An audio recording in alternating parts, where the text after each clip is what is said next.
আসসালামু আলাইকুম রহমতুল্লাহি ওয়াবারাকাতুহু। সবাইকে স্বাগতম জানাচ্ছি open course chemistry first paper full free কোর্সে আরও একটি লেকচার। আজকে আমাদের চ্যাপ্টার 3 লেকচার 11 এবং আজকে ডি ব্লক মৌল পড়াবো। সো তোমরা অনেকেই চলে এসেছো, তোমাদের প্রতিদিনের সেই কাজটা আবার করতে হবে। তোমরা যারা চলে এসেছো সবাই আজকে লাইভ ক্লাসের লিঙ্কটা আমার যত মেসেঞ্জার গ্রুপ আছে সবগুলো মেসেঞ্জার গ্রুপে দিয়ে দাও। এবং আজকে লাইভ ক্লাসটা হচ্ছে আখেরি লাইভ ক্লাস ঈদের আগে, যার কারণে তোমাদেরকে বলবো আজকের এই স্পেশাল লাইভ ক্লাসে তোমরা সবচেয়ে বেশি অ্যাক্টিভ থাকবে, ঠিক আছে? আচ্ছা, ওকে, সব কিছু ঠিক আছে কিনা একটু জানাও।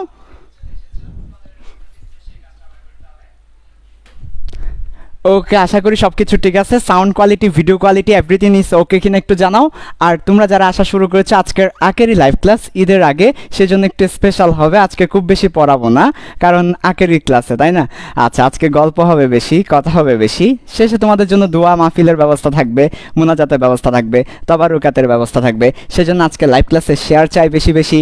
আজকে শেষ দিন না, শেষ ভালো যার সব ভালো তার, শেষ ভালো যার সব ভালো তার। সো শেষ যদি ভালো হয় সবই ভালো হয়ে যায়। সো আজকে লাইভ ক্লাসে তোমরা যে কাজটা করবে সেটা হচ্ছে বেশি বেশি শেয়ার করবে। সবচেয়ে বেশি লাস্ট দিন যে শেয়ার করবে দেখবে যে সে প্রতিদিন শেয়ারের সব পেয়ে যাবে, তাই না?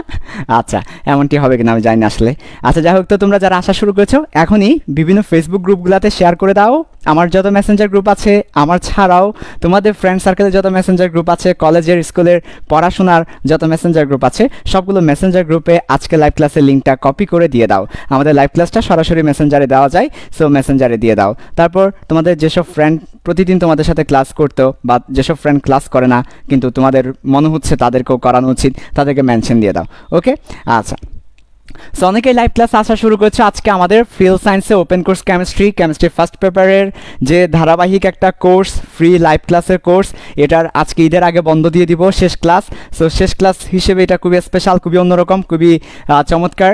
সো আজকে আমরা চ্যাপ্টার 3 লেকচার 11 দেখব, ডি ব্লক মলের বাকি বৈশিষ্ট্যগুলো। পাশাপাশি আজকে তোমাদেরকে সর্বশেষে একটা স্পেশাল গিফট দিব। ওকে, আচ্ছা, বেশ কিছু ঘোষণাও থাকবে আজকে লাইভ ক্লাসে। সো তোমরা যারা আসা শুরু করেছো, আজকে লাইভ ক্লাসটা সবার জন্য খুবই ইম্পর্ট্যান্ট। সেই জন্য আমার যত মেসেঞ্জার গ্রুপ আছে সবগুলো মেসেঞ্জার গ্রুপে আজকে লাইভ ক্লাসের লিঙ্কটা দিয়ে দাও। তোমার ফ্রেন্ডদেরকে একটু করে মেনশন করে জানিয়ে দাও, কারণ আজকে খুবই ইম্পর্ট্যান্ট লাইভ ক্লাস। আমার আসতে একটু দেরি হয়েছে, সেটার জন্য দুঃখিত, তবে সমস্যা নাই, চলে এসেছি ঠিকই। আচ্ছা, সো এখন অনেকেই আসো নাই, ম্যাক্সিমামই আসো নাই। সো ম্যাক্সিমাম আসার জন্য কী করতে হবে, তাদেরকে জানিয়ে দিতে হবে কীভাবে, ফেসবুকে শেয়ার করার মধ্য দিয়ে আর মেসেঞ্জারে লিঙ্ক দেওয়ার মধ্য দিয়ে। এছাড়াও তোমার যত ফ্রেন্ড আছে সবাইকে মেনশন করে দাও। আমরা প্রত্যেকে যদি 10 জন ফ্রেন্ডকে মেনশন করি, 10 জন চলে আসলে তো হয়ে গেল, তাই না? কি মজা। ওকে, তোমরা মেনশন করতে থাকো, তাহলে আমি শুরু করি। আজকে আমরা চ্যাপ্টার 3 লেকচার 11 ছোট্ট করে দেখব, খুব বেশি কিছু না, আর ডি ব্লক মৌল। আজকের ক্লাসে কী কী দেখবো দেখো। লেকচার 11 আজকে থাকবে। আজকে লেকচার 11-এ আমরা দুটো টপিক নিয়ে কথা বলবো। টপিক 1, ডি ব্লক মৌল বা অবস্থান্তর মৌলের একটা ধর্ম লিখে দিয়েছিলাম। আচ্ছা, আমি সবগুলো ধর্ম একটু লিখে দিচ্ছি। ওকে, আজকে আমরা কোনটা নিয়ে আলোচনা করব সেটাও বলবো। আমরা বলেছিলাম অবস্থান্তর ধাতুর কিছু বৈশিষ্ট্য আছে, 5টা বৈশিষ্ট্যের কথা কিন্তু আমরা উল্লেখ করেছিলাম। আচ্ছা, সো অবস্থান্তর ধাতু যারা আছে, অবস্থান্তর ধাতু বা ট্রানজিশন মেটাল, তাদের হচ্ছে 5টা বৈশিষ্ট্যের কথা আমরা বলেছিলাম। নাম্বার 1, রঙিন যৌগ গঠন। আমরা গঠন দিয়ে দুটো লিখেছিলাম, গঠন শব্দ দিয়ে থাকবে দুটো, আর একটা থাকবে গঠন, সেটা হচ্ছে জটিল যৌগ গঠন। সো রঙিন যৌগ গঠন এবং জটিল যৌগ গঠন, এই দুটো হচ্ছে অবস্থান্তর ধাতুর বৈশিষ্ট্য। কার বৈশিষ্ট্য? অবস্থান্তর ধাতুর বৈশিষ্ট্য। এবং অবস্থান্তর ধাতু কাদেরকে বলবো বলেছিলাম, গত ক্লাসে অবস্থান্তর ধাতু কাদেরকে বলা হবে সে ব্যাপারটাও বলেছি। সো আজকের ক্লাসে আমরা দেখব। আচ্ছা, আজকের ক্লাসে কি দেখব সেটা একটু পরে আসি। অবস্থান্তর ধাতুর 5টা বৈশিষ্ট্য নিয়ে আমাদের কথাবার্তা বলা আছে। অবস্থান্তর ধাতুর কয়টা বৈশিষ্ট্য? 5টা বৈশিষ্ট্য। তার মধ্যে দুটো বৈশিষ্ট্য হচ্ছে গঠন থাকবে, রঙিন যৌগ গঠন, জটিল যৌগ গঠন, আর 3টি বৈশিষ্ট্য থাকবে প দিয়ে শুরু। তাই আমরা তোমাদেরকে অবস্থান্তর ধাতুর যে 5টি বৈশিষ্ট্য আছে সেটা সহজে মনে রাখার জন্য বলেছিলাম 3 প আর 2 গঠন, 3 প 2 গঠন, 3 প 2 গঠন। সবাই একটু করে জিকির করো, মনের মধ্যে শান্তি পাবা, মনের মধ্যে কেমিস্ট্রির ভালোবাসা তৈরি হবে। 3 প 2 গঠন, 3 প 2 গঠন, 3 প 2 গঠন, 3 প 2 গঠন। তাহলে এই যে 3 প 2 গঠন, এটা হচ্ছে অবস্থান্তর ধাতুর 5টি বৈশিষ্ট্য। ওকে, তার মধ্যে গঠন দিয়ে 2টা, রঙিন যৌগ গঠন, জটিল যৌগ গঠন, আর প দিয়ে 3টা। একটা হচ্ছে পরিবর্তনশীল জারণ মান প্রদর্শন। তাহলে অবস্থান্তর ধাতু পরিবর্তনশীল জারণ মান দেখাবে। এরপর আরেকটা হচ্ছে প্যারাচৌম্বকত্ব, তাহলে অবস্থান্তর ধাতু, অধিকাংশ অবস্থান্তর ধাতু প্যারাচৌম্বকত্ব দেখাবে। আরেকটা হচ্ছে প্রভাবন ক্রিয়া, প্রভাবন ধর্ম, তারা বিক্রয় প্রভাবক হিসেবে ব্যবহৃত হবে, প্রভাবন ধর্ম দেখাবে। তার মানে 3P টু গঠন, 3P টু গঠন, এটা হচ্ছে অবস্থান্তর ধাতুর বৈশিষ্ট্য। আজকের লেকচার 11-এ আমরা সব নিয়ে আলোচনা করব না। আজকের লেকচার 11-এ আমরা আলোচনা করব জটিল যৌগ গঠন এই টপিকটা নিয়ে, প্যারাচৌম্বকত্ব এই টপিকটা নিয়ে। পরিবর্তনশীল জারণ মান এটা খুবই সহজ, এটা আমরা বই পড়লেই বুঝতে পারবো। প্রভাবন ধর্ম আমাদের বইয়ে খুব বেশি ডিটেলসে বলেনি। প্রভাবন ধর্ম বলতে প্রভাবক হিসেবে ব্যবহার করা, সো সেটা নিয়েও আমরা খুব বেশি ডিটেলস বলবো না। আমরা তোমাদেরকে খুব বেশি ডিটেলসে কথা বলবো প্যারাচৌম্বকত্ব এটা নিয়ে, জটিল যৌগ গঠন এটা নিয়ে লেকচার 11-এ কথা বলবো। সো আজকের ক্লাসে তোমাদেরকে অবস্থান্তর ধাতুর যে 5টা বৈশিষ্ট্য আছে তার মধ্যে 2টো বৈশিষ্ট্য নিয়ে কথা বলবো, জটিল যৌগ গঠন এবং প্যারাচৌম্বকত্ব। একটু করে বলে রাখি, এটি হচ্ছে ডি ব্লক মৌলের দ্বিতীয় ক্লাস। ডি ব্লক মৌলের প্রথম ক্লাসে আমরা রঙিন যৌগ গঠন পড়িয়েছি। রঙিন যৌগ গঠন এই কনসেপ্টটা আমাদের বইয়ে অনেক বিস্তারিতভাবে বলা আছে। রঙিন যৌগ কিভাবে গঠিত হয়, ডি ব্লক মৌলের অবস্থান্তর ধাতুর রঙিন যৌগ কিভাবে গঠিত হয়, এই কথাগুলো আমাদের বইয়ে অনেক বেশি বিস্তারিতভাবে বলা আছে। বাট অনেক বেশি বিস্তারিতভাবে বলা থাকলেও আমাদের বই পড়ে একজন স্টুডেন্ট রঙিন যৌগ কিভাবে গঠিত হয় সে ব্যাপারটা ক্লিয়ারলি বুঝতে পারে না। সেজন্য গতকাল 1.5 ঘন্টার ক্লাসে তোমাদেরকে রঙিন যৌগ গঠন কিভাবে হয় বিস্তারিত পড়িয়েছি। সো গত ক্লাসের আলোকে রঙিন যৌগ গঠনটা আমাদের শেষ। আজকের ক্লাসে আমরা দেখব জটিল যৌগ গঠন এবং প্যারাচৌম্বকত্ব। ওকে, আচ্ছা, তারপরে আজকের ক্লাসে এই দুটো টপিক দেখার পরে ডি ব্লক মৌল শেষ হয়ে যাবে। এর মধ্য দিয়ে আমাদের S block, P block, D block শেষ হয়ে যাবে। এফ ব্লক নিয়ে আমরা আলোচনা করব না। আমরা পরে ঈদের পরে, অর্থাৎ ঈদের আগে আজকে শেষ ক্লাস, ঈদের পরে গিয়ে আমরা আমাদের এই চ্যাপ্টারের সেকেন্ড পার্টে যাব। এই চ্যাপ্টারের সেকেন্ড পার্ট ছিল মৌলের পর্যাবৃত্ত ধর্ম, পেরিওডিক প্রপার্টি, যেমন ইলেকট্রন আসক্তি, আয়নীকরণ বিভব, তড়িৎ ঋণাত্মকতা, এই ধরনের যে পর্যাবৃত্ত ধর্ম আছে সেটা নিয়ে ঈদের পরে আমরা আলোচনা করব। ঠিক আছে, আচ্ছা। আর আজকের ক্লাসের শেষের দিকে তোমাদেরকে ইম্পর্টেন্ট বেশ কিছু নোটিশ দেব, যে নোটিশগুলো তোমাদের জন্য খুব বেশি দরকার। সো আজকের ক্লাসে শেষ পর্যন্ত থাকার ট্রাই করবো ইনশাল্লাহ। আচ্ছা, সো আজকের ক্লাসটা যেহেতু আমাদের শেষ ক্লাস, আমি চাই সবাই লাইভে থেকেই আজকের ক্লাসটা করো। সেজন্য তোমার ফ্রেন্ডদেরকে মেনশনে জানিয়ে দাও। এবং সবচেয়ে বড় কথা হচ্ছে আজকের ক্লাসটা যাতে সবচেয়ে বেশি রিচ হয় সেজন্য মেসেঞ্জার এবং ফেসবুক গ্রুপগুলোতে শেয়ার করো। তোমরা শুধুমাত্র আমার ফেসবুক গ্রুপ, মেসেঞ্জার গ্রুপে শেয়ার করো, খুবই দুঃখজনক ব্যাপার। আমরা তো আমাদের গ্রুপে আমরা শেয়ার নিজেরা করেই থাকি।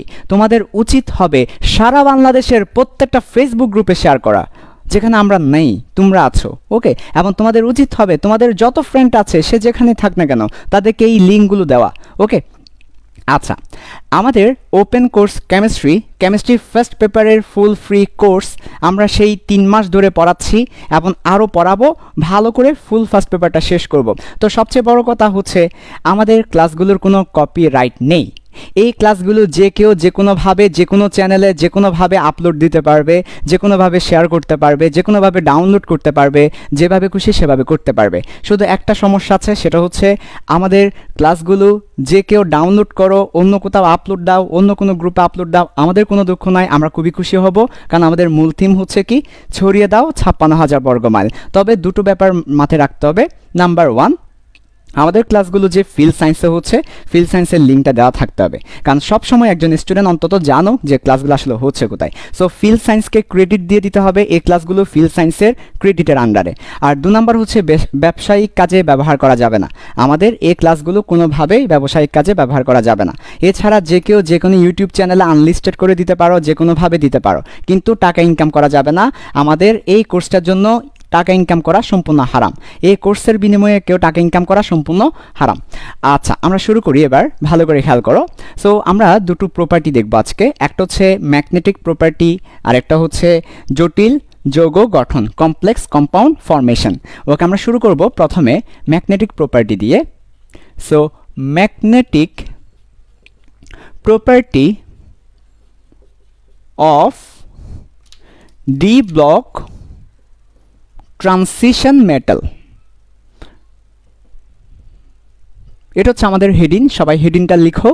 সো হচ্ছে magnetic property of D block transition metal, এটা নিয়ে আমরা দেখব। বাংলায় যদি বলি চৌম্বক ধর্ম কাদের? ডি ব্লকের সবাই চৌম্বক ধর্ম দেখাবে জানি না, স্পেশালি কাদের?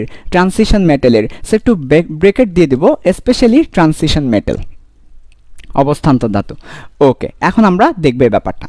আচ্ছা, ম্যাগনেটিক প্রপার্টি বলতে চৌম্বক ধর্ম বলতে কোনো ধাতুকে আকর্ষণ করার ব্যাপারটা, এটাকে আমরা বলি চৌম্বক ধর্ম বলতে কোনো একটা পদার্থ কোনো একটা ধাতুকে আকর্ষণ করবে বা বিকর্ষণ করবে, কোনো একটা পদার্থ কোনো একটা ধাতুকে আকর্ষণ করবে বা বিকর্ষণ করবে, অথবা ধাতু না বলতে পারি কোনো পদার্থ অন্য একটা পদার্থকে আকর্ষণ বা বিকর্ষণ করবে, এটাকে আমরা বলি ম্যাগনেটিক প্রপার্টি বা চৌম্বক ধর্ম, সহজ ভাষায়। ঠিক আছে?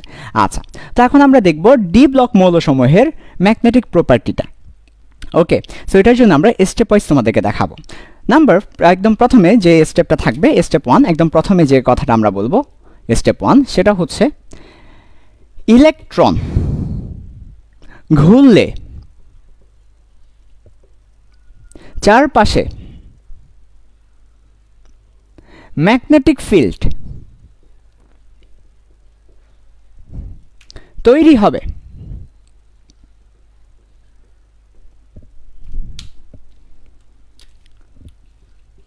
ম্যাগনেটিক ডাইপোল মোমেন্ট মিউ দিয়ে প্রকাশ।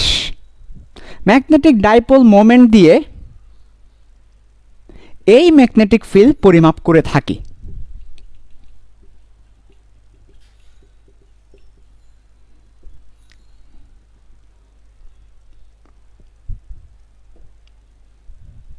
এটা হচ্ছে আমার স্টেপ 1। প্রথমে তোমরা সবাই লিখবে যে ইলেকট্রন ঘুরলে চারপাশে ম্যাগনেটিক ফিল্ড তৈরি হবে।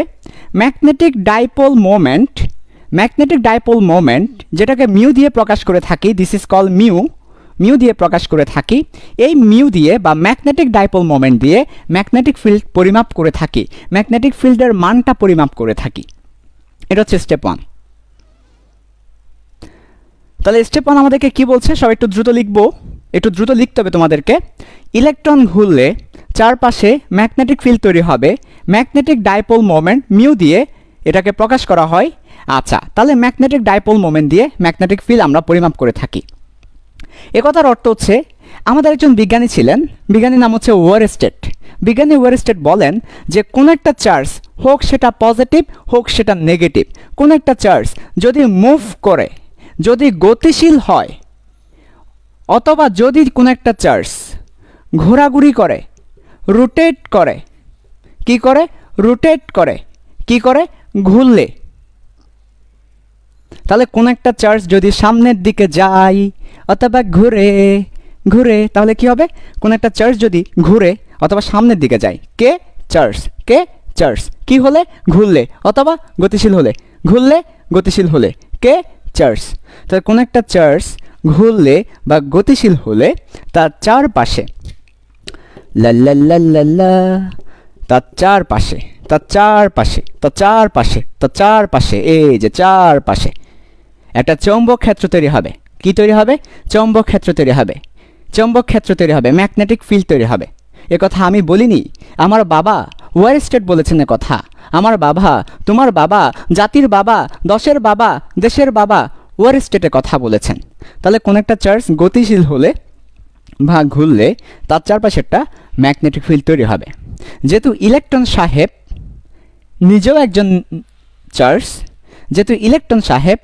নিজেও একজন ঋণাত্মক চার্জ, সুতরাং ইলেকট্রন ঘুরলে চারপাশে ম্যাগনেটিক ফিল্ড তৈরি হবে। তাহলে ম্যাগনেটিক ফিল্ড তৈরি হয়ে গেল। তো পরমাণুতে কি হয় আমরা জানি। মনে করো আমরা ডি ব্লক মৌল নিয়েছি ফেরাস হচ্ছে একটা ডি ব্লক মৌল। ফেরাসের মধ্যে ইলেকট্রন আছে, এই ইলেকট্রন ঘুরে। তাহলে ডি ব্লক মৌলের ইলেকট্রন ঘুরে, যে কোনো পরমাণুর ইলেকট্রন ঘুরে। তাহলে যে কোনো পরমাণুর ইলেকট্রন যদি ঘুরে তাহলে তার চারপাশে একটা কি তৈরি হবে? তার চারপাশে একটা ম্যাগনেটিক ফিল্ড তৈরি হবে। তাহলে পরমাণুর ইলেকট্রন ঘোরার কারণে একটা ম্যাগনেটিক ফিল্ড তৈরি হবে। পরমাণুর ইলেকট্রন ঘোরার কারণে একটা ম্যাগনেটিক ফিল্ড তৈরি হবে।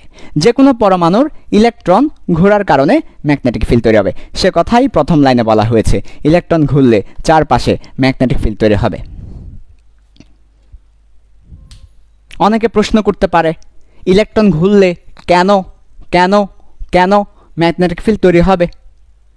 এটার উত্তর ম্যাগনেটিক ফিল্ডের ক্লাসে দেওয়া হবে।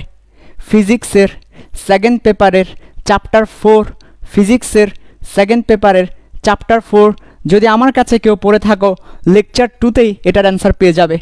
ফিজিক্সের সেকেন্ড পেপারের ম্যাগনেটিক যে চ্যাপ্টারটা আছে ওই চ্যাপ্টার আমার কাছে কেউ পড়ে থাকলে লেকচার 2তে অ্যান্সার দেওয়া হয়েছে ইলেকট্রন ঘুরলে কেন ম্যাগনেটিক ফিল্ড তৈরি হয়, সেই অ্যান্সার ভাই। ওকে, যাই হোক, আপাতত জেনে রাখো ইলেকট্রন ঘুরলে চারপাশে ম্যাগনেটিক ফিল্ড তৈরি হয়। এখন এই ম্যাগনেটিক ফিল্ড আমাদেরকে পরিমাপ করতে হবে। যেমন আমরা দোকানে গিয়ে বলি, দোকানদার আঙ্কেল আমাকে 1 কেজি দুধ দেন, 2 কেজি লবণ দেন, 3 কেজি এটা দেন, 2 লিটার তেল দেন, তাই না? 1 ডজন কলা দেন, 1 ডজন ডিম দেন। পরিমাপ করে থাকি। দোকানদার ডিজিটাল মেশিনে বা দাড়ি পাল্লায় বা গনে গনে তিনি আমাকে সেটা দিচ্ছে, পরিমাপ করছে। তাহলে এই ম্যাগনেটিক ফিল্ডকে পরিমাপ করতে হবে। প্রশ্ন, কেন পরিমাপটা করব?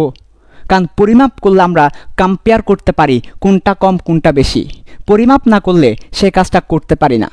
আমরা যখন কোনো কিছু পরিমাপ করি তখন আমরা বলতে পারি কোনটা বেশি কোনটা কম। তাহলে পরিমাপ কেন করতে হবে? কোনটা বেশি কোনটা কম সেটা দেখার জন্য। কার ম্যাগনেটিক ফিল্ড বেশি, কার ম্যাগনেটিক ফিল্ড কম, কার ম্যাগনেটিক ফিল্ড বেশি, কার ম্যাগনেটিক ফিল্ড কম সেটা দেখার জন্য ম্যাগনেটিক ফিল্ডকে পরিমাপ করতে হবে। এই ম্যাগনেটিক ফিল্ডকে পরিমাপ করার জন্য আমরা ম্যাগনেটিক ডাইপোল মোমেন্ট এই কনসেপ্টটা ব্যবহার করে থাকি। ম্যাগনেটিক ডাইপোল মোমেন্ট, এই ম্যাগনেটিক ডাইপোল মোমেন্ট এটা দিয়ে আমরা কি ব্যবহার করে থাকি? ম্যাগনেটিক ফিল্ডকে পরিমাপ করে থাকি। ম্যাগনেটিক ফিল্ডের মানটা বের করে থাকি।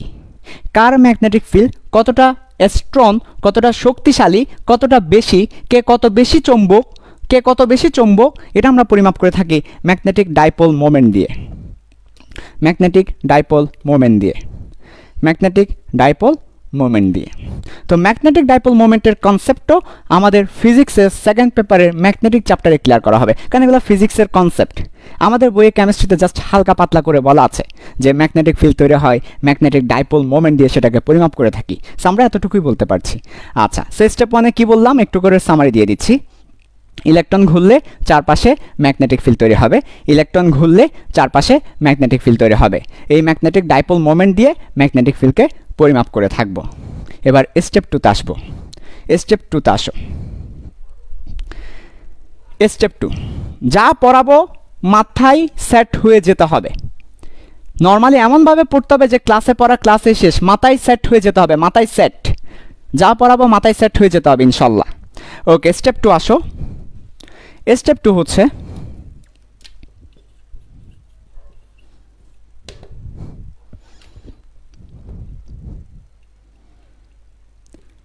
ইলেকট্রন ক্লকওয়াইজ ঘুরলে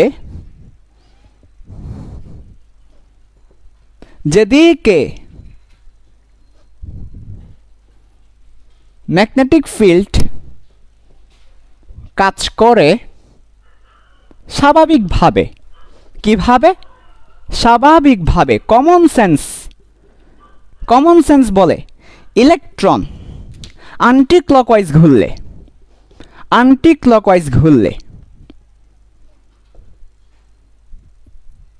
যদি ইলেকট্রন অ্যান্টি ক্লকওয়াইজ ঘুরে তার বিপরীতে কাজ করবে। তাহলে ইলেকট্রন ক্লকওয়াইজ ঘুরলে যেদিকে কাজ করবে, অ্যান্টি ক্লকওয়াইজ ঘুরলে তার বিপরীতে কাজ করবে। This is very common sense. Clockwise ঘুরলে যেদিকে, অ্যান্টি ক্লকওয়াইজ ঘুরলে তার বিপরীতে ম্যাগনেটিক ফিল্ড কাজ করবে। লিখে রাখো, ইলেকট্রন ক্লকওয়াইজ ঘুরলে যেদিকে ম্যাগনেটিক ফিল্ড কাজ করবে, স্বাভাবিকভাবে ইলেকট্রন অ্যান্টি ক্লকওয়াইজ ঘুরলে তার বিপরীতে কাজ করবে ম্যাগনেটিক ফিল্ড। নিচে এক্সাম্পল দিচ্ছি, নিচে এক্সাম্পল দেওয়া হচ্ছে। দিস ইজ জনাব ইলেকট্রন, দিস ইজ জনাব ইলেকট্রন। জনাব ইলেকট্রন ঘুরছে, জনাব ইলেকট্রন ঘুরছে অ্যান্টি ক্লকওয়াইজ, জনাব ইলেকট্রন ঘুরছে অ্যান্টি ক্লকওয়াইজ, জনাব ইলেকট্রন ঘুরছে অ্যান্টি ক্লকওয়াইজ।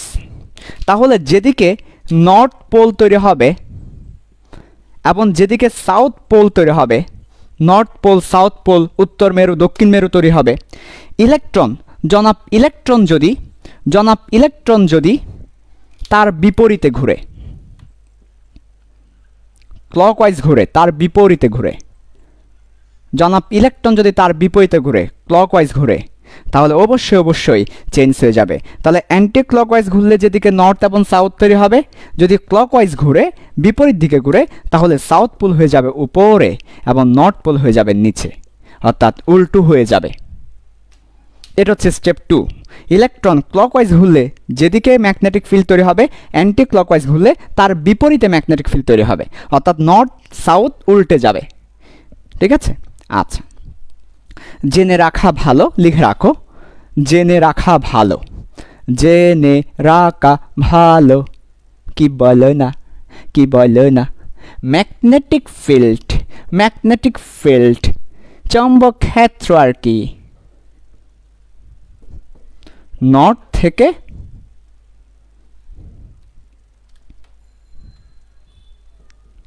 সাউথের দিকে কাজ করে। তাহলে ম্যাগনেটিক ফিল্ড কিন্তু নর্থ থেকে সাউথের দিকে কাজ করে, নর্থ থেকে সাউথের দিকে। তাহলে আমার যদি একটা নর্থ পোল থাকে, একটা সাউথ পোল থাকে, তাহলে মিস্টার ম্যাগনেটিক ফিল্ড নর্থ থেকে সাউথের দিকে কাজ করবে, নর্থ থেকে সাউথের দিকে কাজ করবে। ওকে, নর্থ থেকে সাউথের দিকে কাজ করবে, এটা হচ্ছে ম্যাগনেটিক ফিল্ড কাজ করে। আচ্ছা, তো বললাম সেটা হচ্ছে ইলেকট্রন যদি অ্যান্টি ক্লকওয়াইজ ঘুরে, তাহলে নর্থ পোল যেদিকে হবে, ক্লকওয়াইজ ঘুরলে নর্থ পোল তার বিপরীতে হয়ে যাবে। এবং আমরা দেখেছি ম্যাগনেটিক ফিল্ড নর্থ থেকে সাউথে কাজ করে। তাহলে আমরা যদি বলি নর্থ থেকে সাউথ, তাহলে এটা হবে ম্যাগনেটিক ফিল্ডের ডিরেকশন, ম্যাগনেটিক ফিল্ডের দিক। আর এই ক্ষেত্রে নর্থ থেকে সাউথ, তার মানে এই ক্ষেত্রে এটা হবে ম্যাগনেটিক ফিল্ডের দিক, কারণ নর্থ থেকে সাউথের দিকে, নর্থ থেকে সাউথের দিকে, নর্থ থেকে সাউথের দিকে, নর্থ থেকে সাউথের দিকে। তাহলে তোমরাই দেখতে পাচ্ছ, ইলেকট্রন যদি অ্যান্টি ক্লকওয়াইজ ঘুরে ম্যাগনেটিক ফিল্ড নিচের দিকে, ইলেকট্রন যদি ক্লকওয়াইজ ঘুরে ম্যাগনেটিক ফিল্ড উপরের দিকে। ঠিক আছে? মজা। তাহলে এই কথাই বলা হয়েছে স্টেপ 2-তে। ইলেকট্রন ক্লকওয়াইজ ঘুরলে যেদিকে ম্যাগনেটিক ফিল্ড তৈরি হবে, স্বাভাবিকভাবে ইলেকট্রন অ্যান্টি ক্লকওয়াইজ ঘুরলে তার বিপরীতে কাজ করবে। Common sense. ওকে, স্টেপ 3-তে আসো। স্টেপ 3 যেটা পড়াবো মাথায় সেট হয়ে যেতে হবে, তোমাদের ফ্রেন্ডদেরকে মেনশন করতে হবে। আমি চাই বাংলাদেশের প্রত্যেকটা স্টুডেন্ট ওপেন কোর্স কেমিস্ট্রি এর প্রত্যেকটা ক্লাস করে দেখো।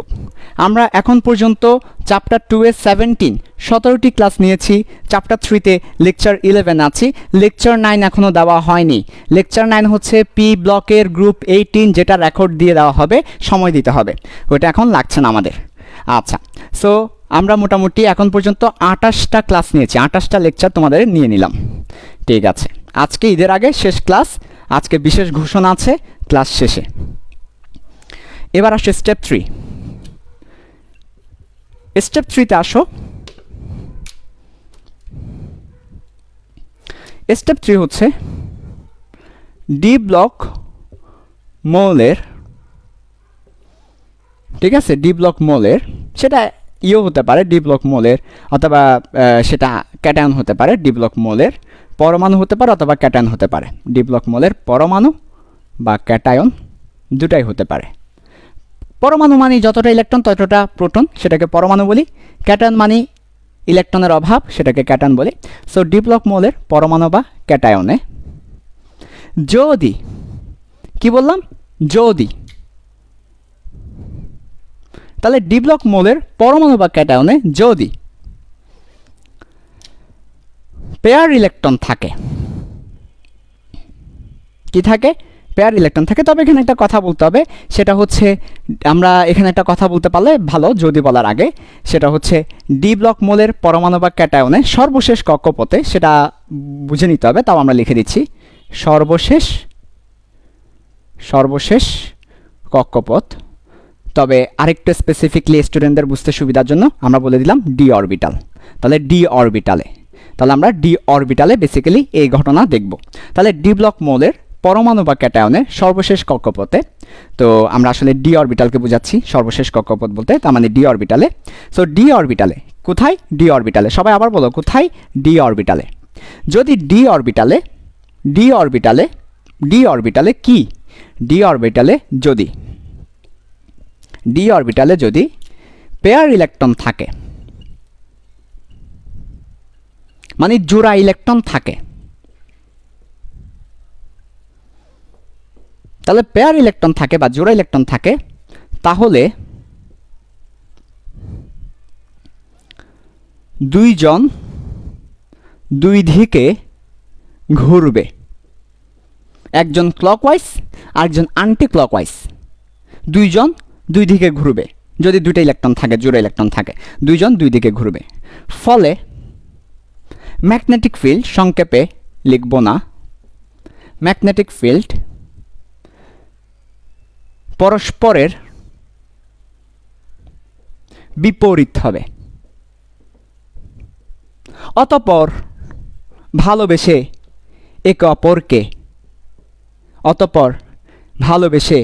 একে অপরকে নিঃশেষ করে দিবে, নাকচ করে দিবে, ক্যান্সেল করে দিবে।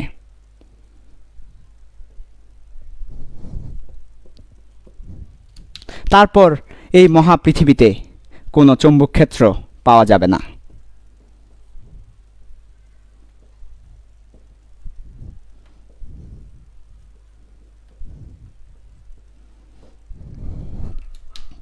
তখন ম্যাগনেটিক ডাইপোল মোমেন্ট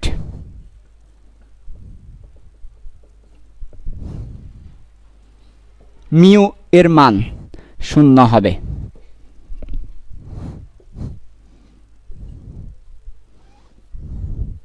কোনো চৌম্বকত্ব দেখাবে না।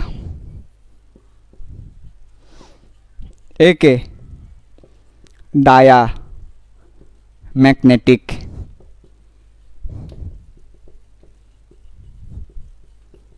বলবো। ওকে, লিখে নাও। যদি পেয়ার ইলেকট্রন, সবাই লিখে নাও, দেখা যাচ্ছে নিচে দেখা যাচ্ছে, ওইখানে দেখা যাচ্ছে, ঠিক আছে, নিচে দেখা গেলে ঠিক আছে। ওকে,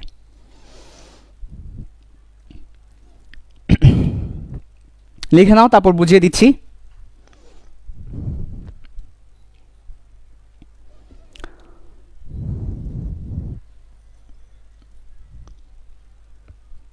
ওকে, তাহলে যারা লেখো না একটু দ্রুত লিখো। যদি পেয়ার ইলেকট্রন মানে জোড়া ইলেকট্রন থাকে, তবে দুইজন দুই দিকে ঘুরবে, ফলে ম্যাগনেটিক ফিল্ড পরস্পরের বিপরীত হবে। অতঃপর ভালোবেসে একে অপরকে নাকচ করে দিবে, ক্যান্সেল করে দিবে। কোনো চৌম্বক ক্ষেত্র পাওয়া যাবে না, ম্যাগনেটিক ডাইপোল মোমেন্টটা 0 হবে, কোনো চৌম্বকত্ব দেখাবে না। এই অবস্থাকে ডায়াম্যাগনেটিক অবস্থা বলবো।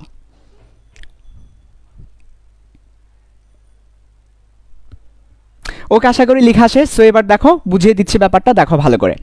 ডি অরবিটালে নাম্বার 1, 1 নাম্বার কথা, ডি অরবিটালে 1 নাম্বার কথা, ডি অরবিটালে 2 নাম্বার কথা, পেয়ার ইলেকট্রন থাকলে দুজন मानी प्यार होता है कुछ नहीं होता है, पेयर इलेक्ट्रन मेरी मेहबूबा, pair electron. Okay, pair electron থাকলে, দুটো ইলেকট্রন থাকলে, তাহলে একটা ক্লকওয়াইজ আর একটা অ্যান্টি ক্লকওয়াইজ, হাত ধরে ঘুরে না, এই যে একজনের হাত ধরে ঘুরে না, ওরে কি মজা, এই যে একজন ক্লকওয়াইজ আর একজন অ্যান্টি ক্লকওয়াইজ।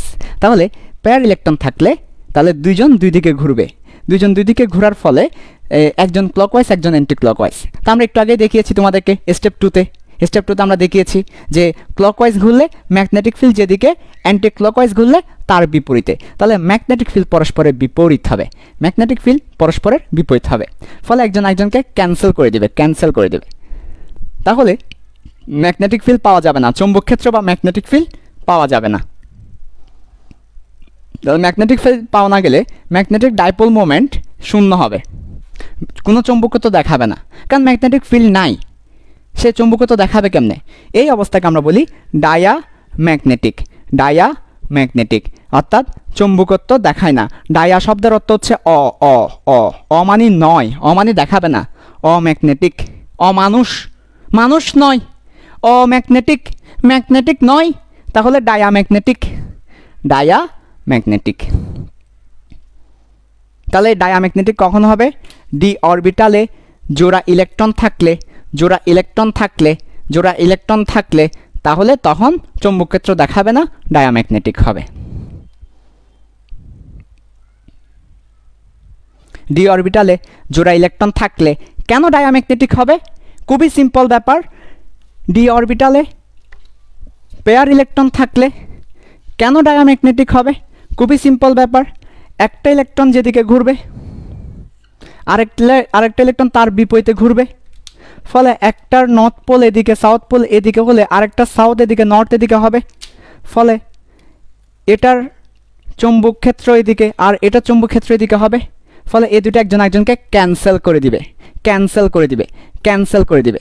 ও ভাইয়া বুঝে গেছি, বুঝে গেছি, বুঝে গেছি। কি বুঝে গেছো? তাহলে যে ভাইয়া আমরা অরবিটালে এভাবে করে দিই, স্পিন বলি এটাকে, এই স্পিনটা কি আসলে ম্যাগনেটিক স্পিন? এক্স্যাক্টলি, এই স্পিনটা ছিল আসলে ম্যাগনেটিক স্পিন। এবার বুঝো কিনা দেখো, এই যে নর্থ থেকে সাউথের দিক এটাই হচ্ছে স্পিন, নর্থ থেকে সাউথের দিক এটাই হচ্ছে স্পিন। তাহলে আমরা যে ইলেকট্রনকে এভাবে করে প্রকাশ করি, অরবিটালের মধ্যে ইলেকট্রনকে এভাবে করে প্রকাশ করি, স্পিন বলি, এটা আসলে ম্যাগনেটিক থেকে আসছে, ম্যাগনেটিক ফিল্ডের ডিরেকশন থেকে এটা আসা,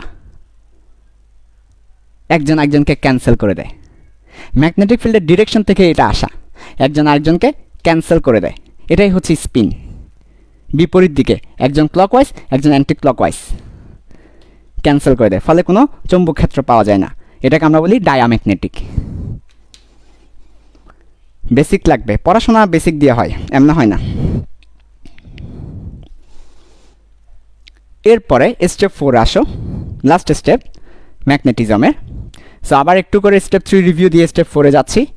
ডি ব্লক মোলের পরমাণু বা ক্যাটায়নের ডি অরবিটালে জোর ইলেকট্রন থাকলে, পেয়ার ইলেকট্রন থাকলে দুইজন দুই দিকে ঘুরবে, একজন এদিকে একজন এদিকে, একজন এদিকে একজন এদিকে, ফলে কি হবে? ফলে ম্যাগনেটিক ফিল্ডগুলো বিপরীত দিকে হবে। ম্যাগনেটিক ফিল্ড বিপরীত দিকে হলে ক্যান্সেল করে দিবে, ক্যান্সেল করে দিলে কোনো চৌম্বক ক্ষেত্র পাওয়া যাবে না, ম্যাগনেটিক ডাইপোল মোমেন্ট শূন্য হবে। তারপরে এরপরে দেখো স্টেপ 4।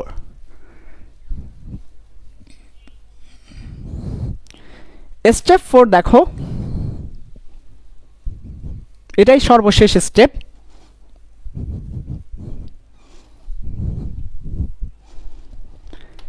স্টেপ 4 হচ্ছে ঠিক ব্যাপারটা উল্টো হবে। ডি অরবিটালে কোথায়, ডি অরবিটালে যদি একটাও সিঙ্গেল ইলেকট্রন থাকে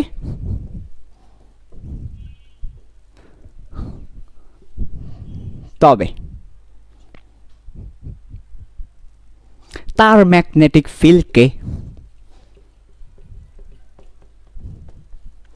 ক্যান্সেল করার কেউ থাকবে না।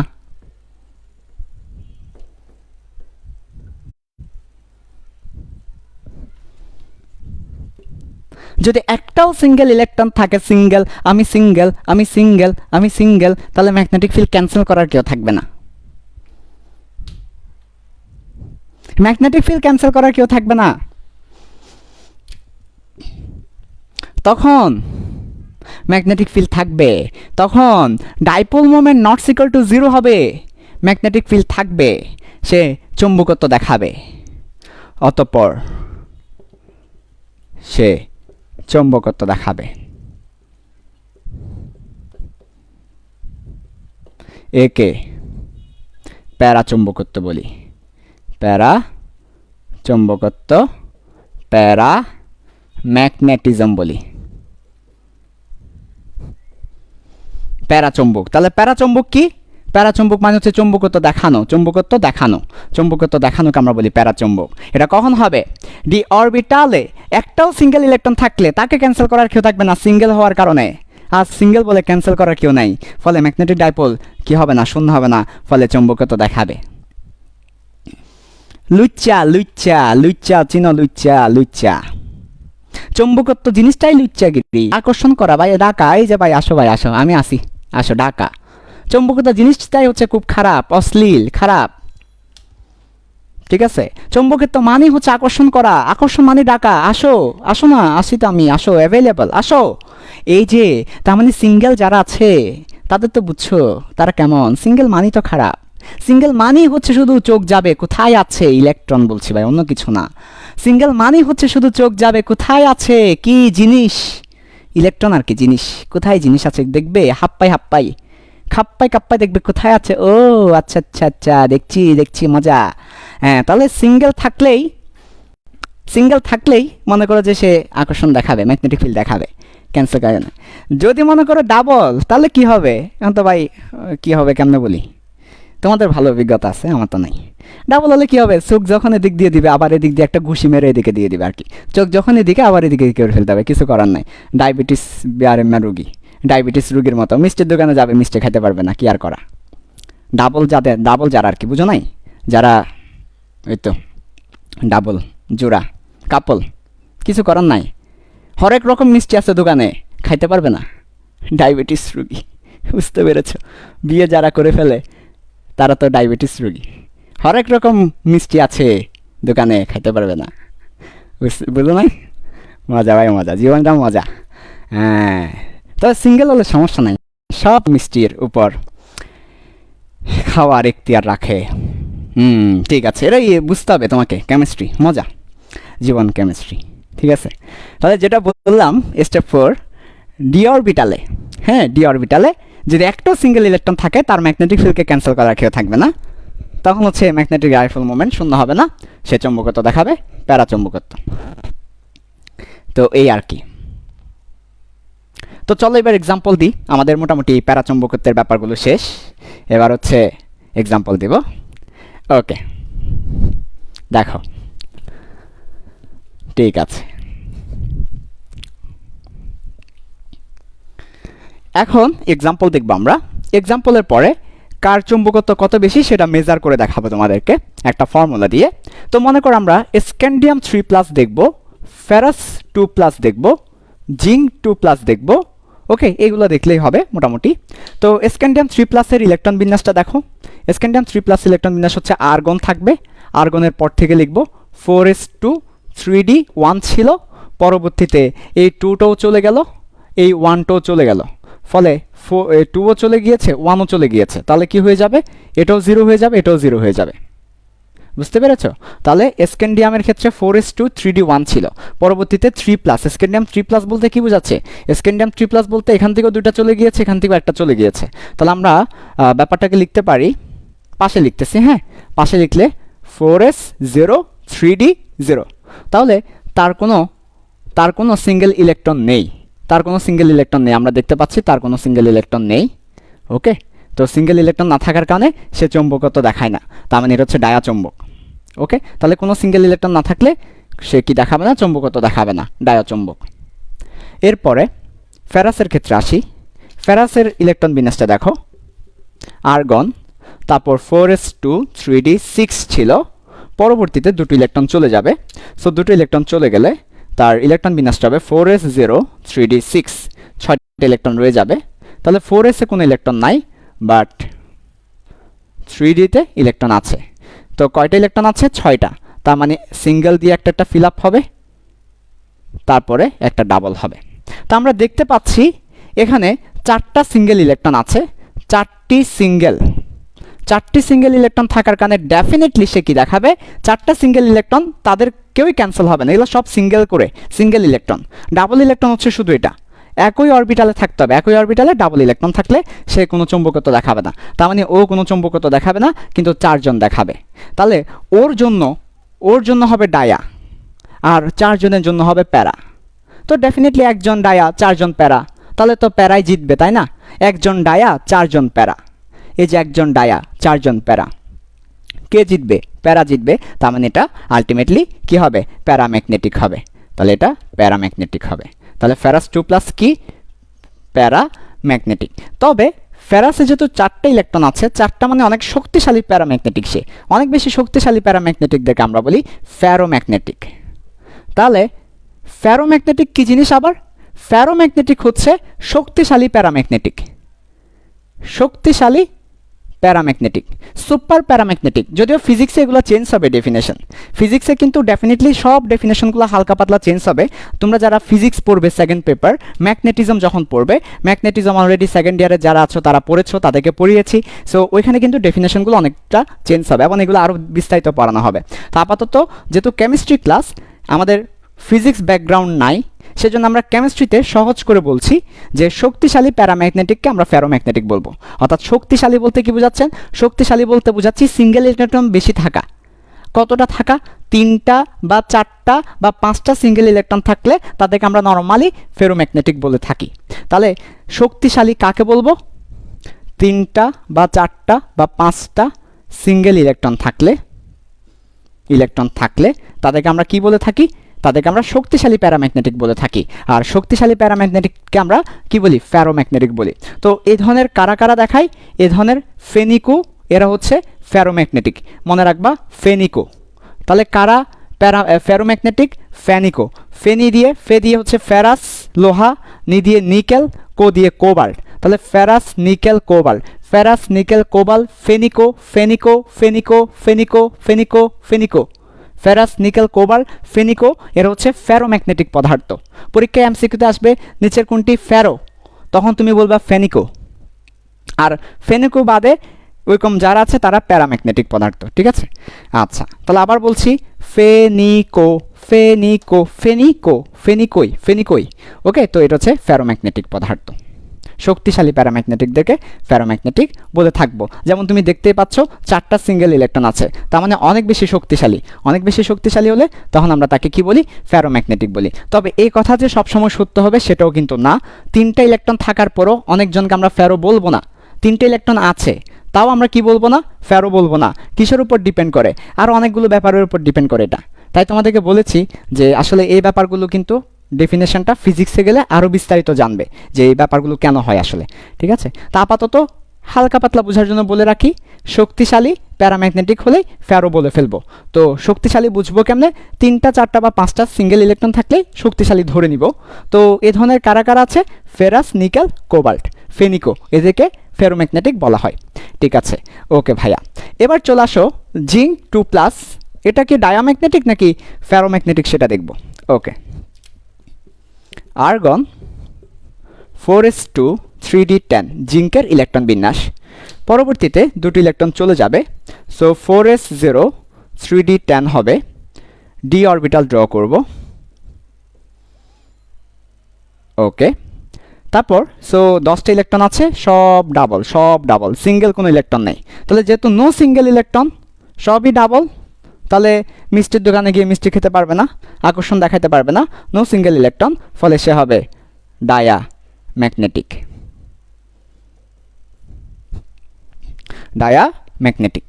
ওকে, আচ্ছা, so scandium 3+, ferrous 2+, zinc 2+, so এটা হচ্ছে আমাদের এক্সাম্পল দিয়ে দেখালাম। তাহলে এখানের মধ্যে ডায়াকে, স্ক্যান্ডিয়াম 3+ হচ্ছে ডায়া, ও হচ্ছে প্যারা, যদিও ফেরো হয়ে যাবে পরে, আর হচ্ছে ডায়া। ওকে, যদিও ওকে আমরা পরবর্তীতে কি বলতে পারি? ফেরো বলতে পারি। ওকে, তাহলে যাদের কোনো সিঙ্গেল ইলেকট্রন থাকবে না তারা হচ্ছে কি? যাদের কোনো সিঙ্গেল ইলেকট্রন থাকবে না তারা হচ্ছে ডায়াম্যাগনেটিক। যাদের কোনো সিঙ্গেল ইলেকট্রন থাকবে না, ডায়াম্যাগনেটিক। যদি কারো একটা সিঙ্গেল ইলেকট্রনও থাকে সে প্যারাম্যাগনেটিক, একটা সিঙ্গেল ইলেকট্রনও থাকলে সে প্যারাম্যাগনেটিক, আর যদি কোনো সিঙ্গেল ইলেকট্রন না থাকে তাহলে ডায়াম্যাগনেটিক। এরপরে তোমাদেরকে ম্যাগনেটিক ডাইপোল মোমেন্ট পড়িয়েছিলাম, ওইটা এমনি পড়াই নাই, ওইটার কাজ আছে। ম্যাগনেটিক ডাইপোল মোমেন্ট দিয়ে আমরা কে কত শক্তিশালী চৌম্বকত্ব দেখাবে সেটা বের করতে পারবো। সো ছোট্ট করে হালকা করে বলে শেষ করে দিব এই ব্যাপারটা। ওকে, তাহলে দেখো, এখন আসো চৌম্বকত্ব পরিমাপ।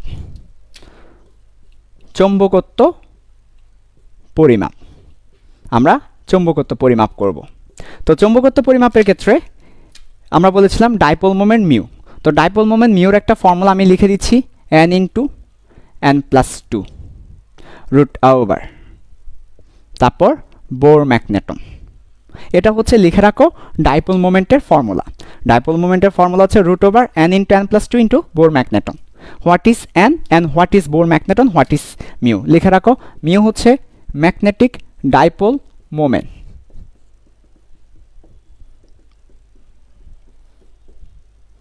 তারপর n হচ্ছে সিঙ্গেল ইলেকট্রন সংখ্যা। বিএম হচ্ছে বাংলাদেশ মহিলা সমিতি স্কুল না, বিএম হচ্ছে Bohr magneton. What is Bohr magneton? Okay, তোমাদেরকে পড়িয়েছিলাম বোর ম্যাগনেটন কাকে বলে আমাদের চ্যাপ্টার টুতে বোরের ইকুয়েশন পড়ানোর সময় তোমাদেরকে বোর ম্যাগনেটন পড়িয়েছিলাম। NH বাই টুয়াইস পাই এটাকে আমরা বোর ম্যাগনেটন বলে থাকি। NH বাই টুয়াইস পাই এটা হচ্ছে আমাদের বোর ম্যাগনেটন। তাহলে সেই হিসেবে NH বাই টুয়াইস পাই এটাকে আমরা বোর ম্যাগনেটন বলে থাকি। সো একটু দেখবে সাথে মনে আরেকটা কিছু আছে, ইলেকট্রন বা এই ধরনের কিছু আছে, একটু দেখবে এটা বোর ম্যাগনেটন কিনা, হয়তো আরও সামনে আরও কিছু আছে, যাই হোক বোর ম্যাগনেটন। তো বোর ম্যাগনেটনটা আমাদের লাগে না, বোর ম্যাগনেটনের একটা ফিক্স মান আছে, এটা একটা ফিক্স মান আছে। সো ফিক্স মানটা আমার এখন মাথায় নেই, ফিক্স একটা মান আছে বোর ম্যাগনেটনের। তোমরা যদি গুগল করো গুগলের মধ্যে পেয়ে যাবে বোর ম্যাগনেটনের একটা ফিক্স মান আছে এবং বোর ম্যাগনেটের ইকুয়েশন আছে। সো এটা নিয়ে আমাদের মাথা ব্যথা নেই, বোর ম্যাগনেটন একটা ধ্রুবক হিসেবে কাজ করে এক্ষেত্রে। আচ্ছা, সো দেখো যার সিঙ্গেল ইলেকট্রন যত বেশি হবে তার মিউটা তত বেশি হবে। মনে করো ফর এক্সাম্পল, আমরা একটা এক্সাম্পল দেখাই তোমাদেরকে তাহলে বুঝতে পারবে। মনে করো ফর এক্সাম্পল মনে করো ফেরাস 2+ এবং ফেরাস 3+, এদের মধ্যে কে সবচেয়ে বেশি চৌম্বকত্ব দেখাবে, কে ম্যাক্সিমাম চৌম্বকত্ব দেখাবে। এখন ফেরাস 2+-এর সিঙ্গেল ইলেকট্রন কয়টা আর ফেরাস 3+-এর সিঙ্গেল ইলেকট্রন কয়টা? ফেরাস 2+-এর সিঙ্গেল ইলেকট্রন হচ্ছে 4টি আর ফেরাস 3+-এর সিঙ্গেল ইলেকট্রন হচ্ছে 5টি। তাহলে ক্যালকুলেট করো, মিউ সমান 4 + 2 রুট ওভার বোর ম্যাগনেটন।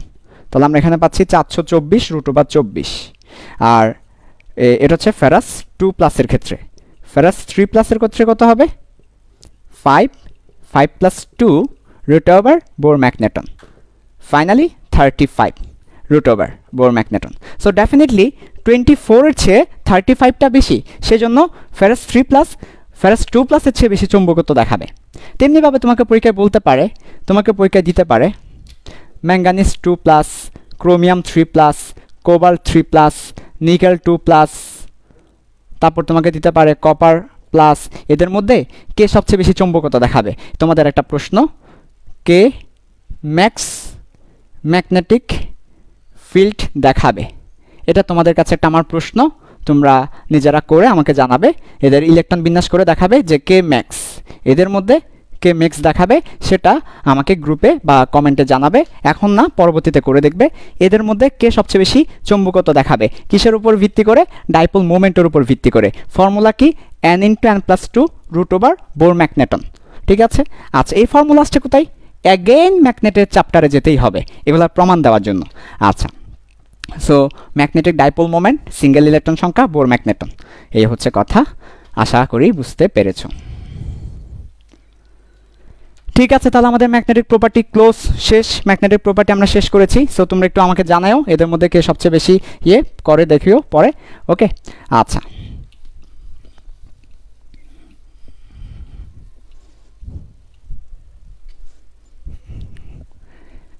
এখন আমরা জটিল যৌগ গঠনে যাব, তারপর আমাদের বিশেষ ঘোষণায় দেব। ক্লাসের প্রায় শেষের দিকে চলে এসেছি। তোমরা আমাদের ওপেন কোর্স কেমিস্ট্রির দাওয়াতগুলো সর্বস্তরের মানুষের কাছে পৌঁছে দিবে। সর্বস্তরের মানুষের কাছে ওপেন কোর্স কেমিস্ট্রির দাওয়াত পৌঁছে দিবে। গ্রামে যারা আছে, তোমার গ্রামের কাজিনরা, দেখো তোমাদের ফ্যামিলিতে, তোমাদের 14 গোষ্ঠীতে তোমার অনেক গ্রামে কাজিন থাকে, অনেক ভাই বোন, চাচাতো ভাই বোন আরও অনেকে থাকে, তোমার ফ্রেন্ডরা থাকে, সবাইকে ওপেন কোর্স কেমিস্ট্রির দাওয়াতটা পৌঁছে দিবে। এখানে কিন্তু পুরো ওপেন কোর্স কেমিস্ট্রি কোর্সটা হচ্ছে ফ্রি, একদম ফুল ফ্রি।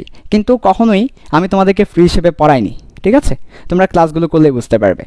তোমরা পেড কোর্সেছো, ভালো করে সার্ভিসটা পাচ্ছ। সামনে আমরা জুম নিব, সিকিউ প্র্যাকটিস করাবো, এমসিকিউ প্র্যাকটিস করাবো, পরীক্ষা নিব, তেমন সব কিছুই ফ্রিতেই হবে, ঠিক আছে? সো তোমাদের সবার কাছে দাওয়াতটা পৌঁছে দিবে। আচ্ছা, সো এখন আমরা সেকেন্ড প্রপার্টি, যেটা শেষ প্রপার্টি আজকে, সেটাতে যাব। জটিল যৌগ গঠন। সব কিছু ঠিক আছে? সব কিছু ঠিক আছে তো না? ওকে, ঠিক আছে। তাহলে জটিল যৌগ গঠন এটা খুবই অল্প, 2 মিনিট পড়াবো, জাস্ট 2 মিনিট পড়ালেই হয়ে যাবে জটিল যৌগ গঠনটা। একদম সহজ একটা জিনিস, একদম সহজ একটা জিনিস। এটা তো একদম এত বেশি না বললেও চলবে, খুবই সহজ একটা জিনিস। তো প্রথমে একটা বেসিক দিয়ে দিব, বেসিক দেওয়ার পরে স্টেপ 1 দিয়ে শেষ করে দিব। বেসিকটা হচ্ছে দুইটি পরমাণু যদি একটি একটি ইলেকট্রন শেয়ার করে, একটি একটি ইলেকট্রন শেয়ার করে, তাকে সমযোজী বন্ধন বলে থাকি, কোভ্যালেন্ট। আর যদি দুটি পরমাণুর মধ্যে একজন সব ইলেকট্রন দিবে, অন্যজন সব গ্রহণ করবে, একতরফা, এটাকে আমরা বলবো কি? একতরফা। তাহলে এই যে একতরফা, একজনই সব দিবে আরেকজন নিবে, এটাকে আমরা বলবো সন্নিবেশ সমযোজী, সন্নিবেশ সমযোজী বন্ধন। তাহলে একজনই যদি সব দেয় আরেকজন যদি গ্রহণ করে সেটা হবে সন্নিবেশ সমযোজী একতরফা। আর যদি একজন একজন করে দেয় সেটা হবে সমযোজী বন্ধন। যেমন হাইড্রোজেন একটা দিল, ওই হাইড্রোজেন একটা দিল, তাহলে এটা হবে সন্নিবেশ সমযোজী, এটা হবে সমযোজী বন্ধন।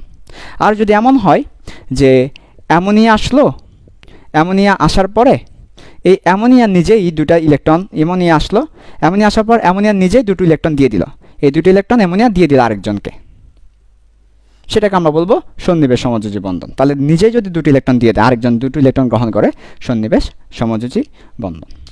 তাহলে সমযোজী এবং সন্নিবেশ সমযোজী ব্যাপারটা বুঝতে হবে জটিল যৌগ গঠনের জন্য, ঠিক আছে? সো এটা একটু বুঝতে হবে।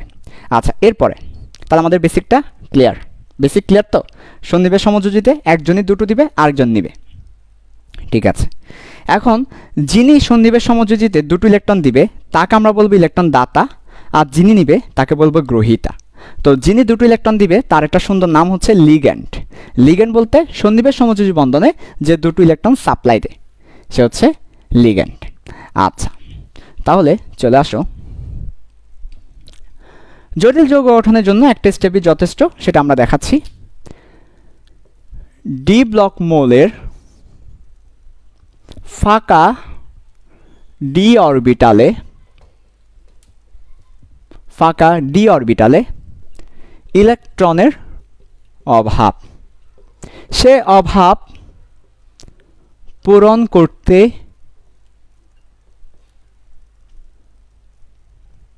ইলেকট্রন দাতা লিগ্যান্ড আসে ডি অরবিটালে এবং দুটো ইলেকট্রন দান করে। এভাবে বন্ধন, কি বন্ধন বলতো? সন্নিবেশ সমযোজী বন্ধন গঠিত হয়। সন্নিবেশ সমযোজী বন্ধন গঠনের মধ্য দিয়ে জটিল যৌগ গঠিত হয়।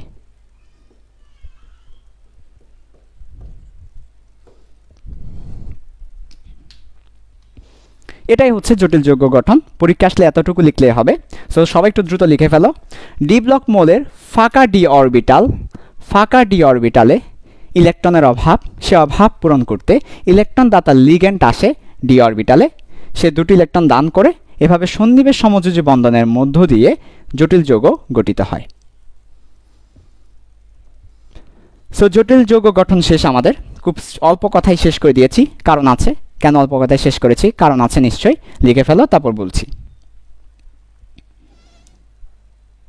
তারপর আমরা আমাদের ইম্পর্টেন্ট ঘোষণাটা দিয়ে দিব, দোয়া হবে, মোনাজাত হবে, আখেরি লাইভ ক্লাস, সর্বশেষ লাইভ ক্লাস আজকে আখেরি। কান্না করবে একটু, মেকআপ নষ্ট হবে, তারপরও কান্না করব। মেকআপ নষ্ট হলেও কান্না করব। I don't care my makeup, কান্না ইজ রিয়েল। এখনই কান্না চলে আসছে আমার। ঠিক আছে, জয় বাংলা। আসো তাহলে ডি ব্লক মোলের ফাঁকা ডি অরবিটালে ইলেকট্রনের অভাব। তো চলো একটু করে দেখি কিভাবে ইলেকট্রনের অভাব হয়। মনে করো যে ফেরাসের কথাই বলি, ফেরাস 2+, মনে করো ফেরাস 2+। একটা শর্টকাট দেখাবো অবশ্য তোমাদেরকে, এখান থেকে একটা শর্টকাট দেখাবো যেটা তোমরা হয়তো দেখো নাই। মনে করো ফেরাস 2+, তো তার ইলেকট্রন বিন্যাসটা আর্গন, তারপর 3d 6 4s 0 4p 0 4d 0। তা আমরা যদি একটু বক্স করে করে দেখাই তোমাদেরকে, তাহলে তোমরা দেখতে সুবিধা হবে। ফেরাসের অরবিটালগুলো যদি একটু দেখাই,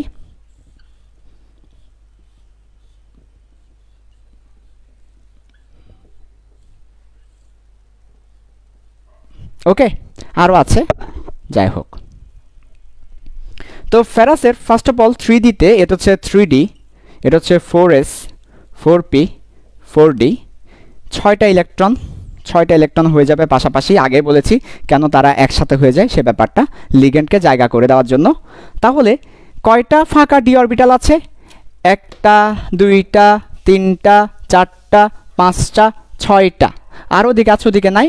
আমরা এই 6টার কথা চিন্তা করি। 1 2 3 4 5 6, 1 2 3 4 5 6, 6টা ফাঁকা ডি অরবিটাল আছে। লিগ্যান্ড আসবে, মনে করো Cn-, এই লিগ্যান্ডটা আসলো, এই যে সায়ানাইড, এটাকে আমরা বলি সায়ানাইড। Cn- লিগ্যান্ড, ইলেকট্রন দান করে Cn- লিগ্যান্ড। সো এই Cn- লিগ্যান্ডটা আসলো।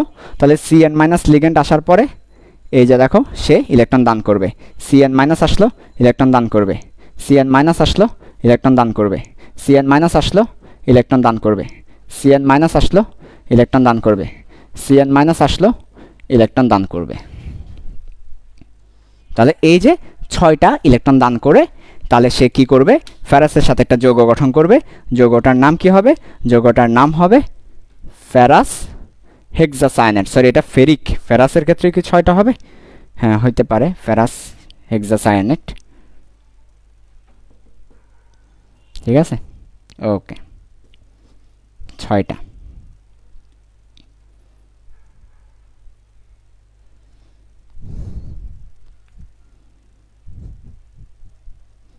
নর্মালি এটা ফেরিকের ক্ষেত্রে বেশি হয় আর কি।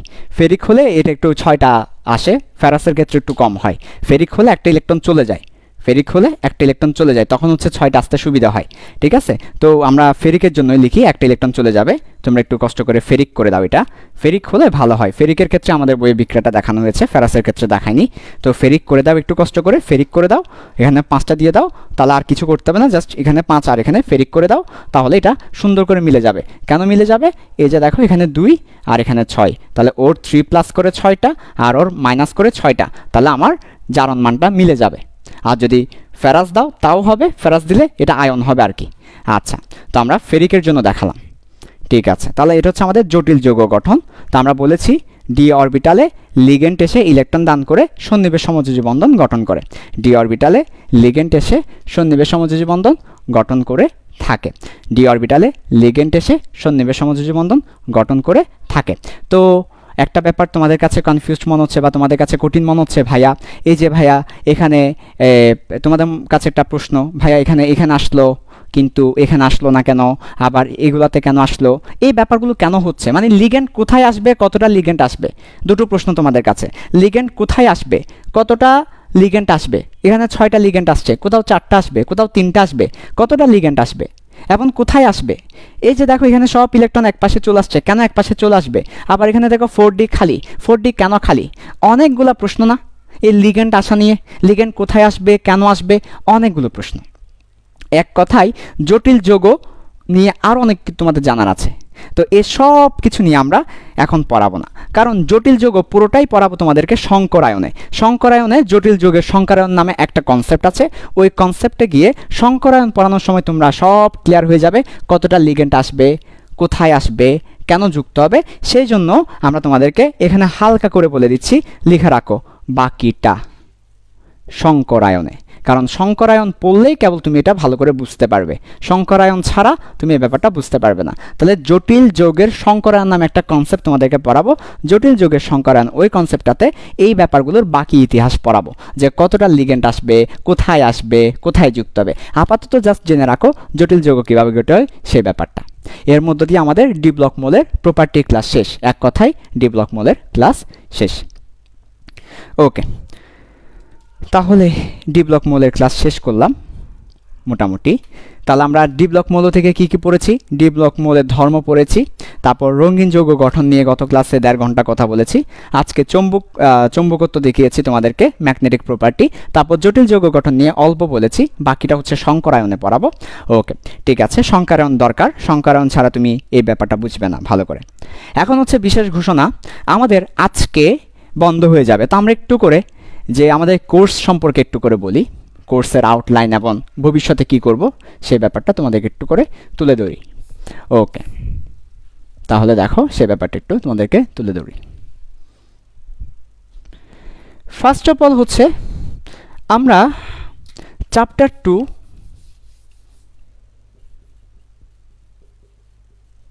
এর 17টা লেকচার তোমাদেরকে পড়িয়েছি।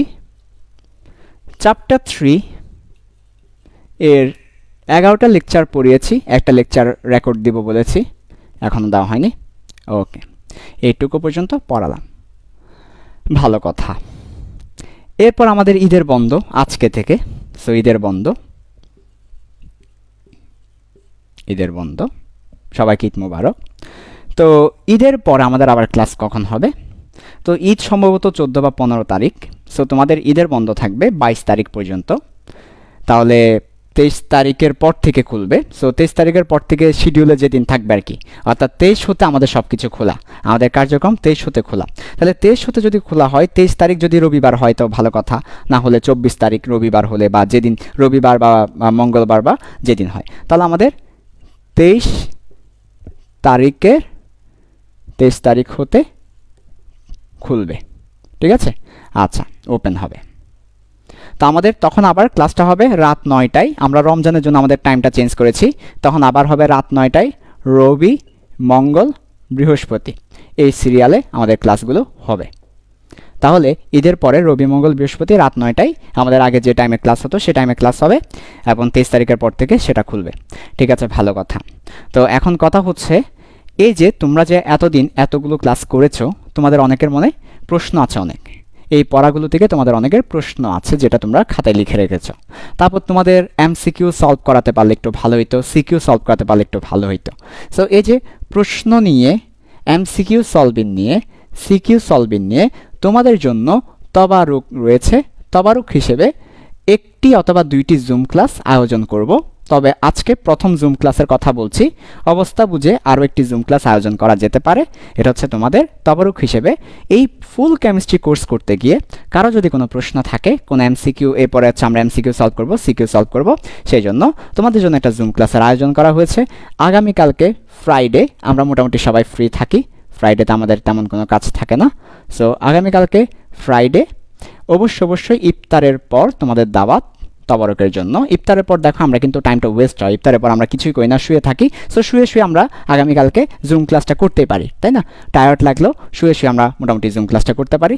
সেই জন্য আগামীকালকে ইফতারের পরে 7টা 15 থেকে 8টা 15 পর্যন্ত আমাদের জুম ক্লাস, ওপেন কোর্স কেমিস্ট্রির আগামীকালকের জুম ক্লাস আমরা এমসিকিউ সলভ করাবো চ্যাপ্টার 2 এর।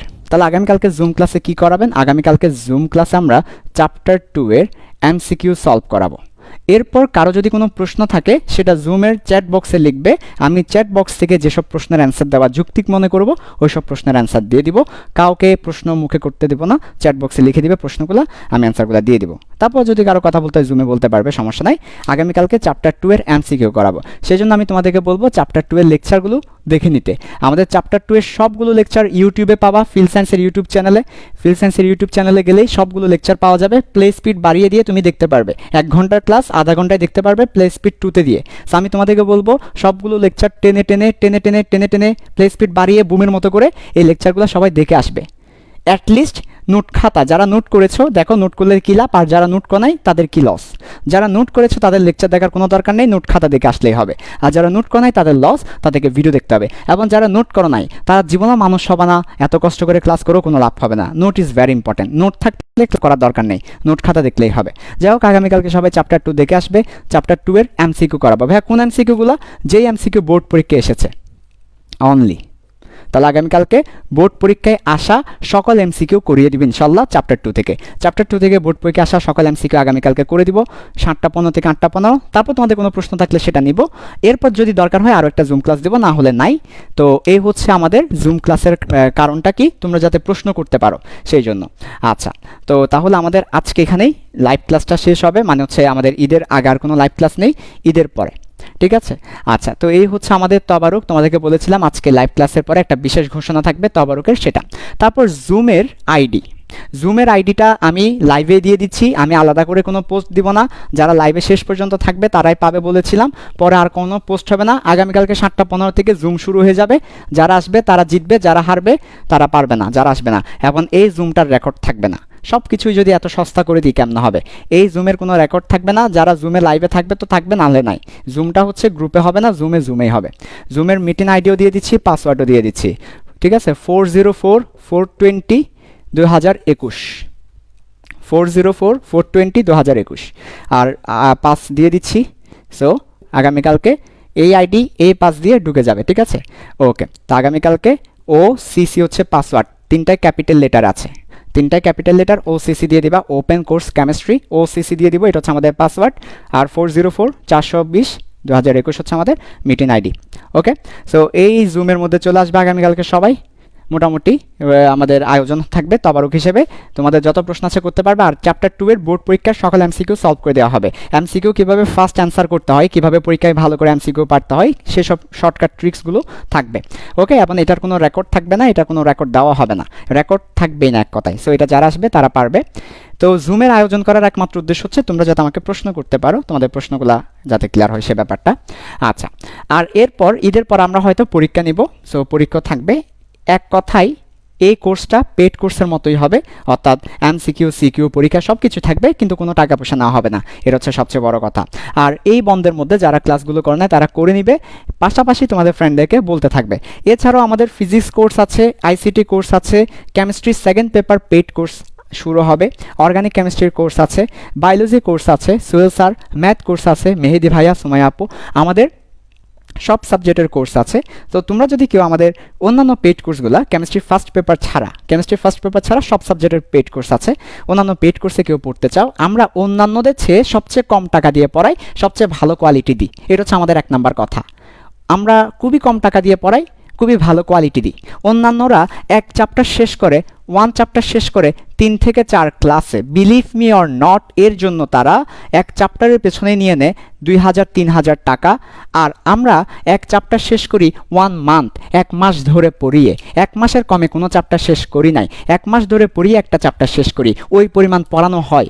তারপরে গিয়ে টাকা হিসেবে নেওয়া হয় 50 টাকা, 100 টাকা এক চ্যাপ্টারের পেছনে। তুমি ক্যালকুলেশন করে দেখতে পারো, এক চ্যাপ্টার মাত্র 50 বা 100 টাকা, 1 মাস ধরে পড়ানো হয়। কী লেভেলের পড়ানো হয় সেটা তুমি পড়লে বুঝতে পারবে। সো তোমাদের কাছে পেড কোর্সগুলোরও দাওয়াত থাকলো, পাশাপাশি এই ওপেন কোর্স কেমিস্ট্রি ফ্রি ক্লাসটা সবার মাঝে ছড়িয়ে দিতে হবে।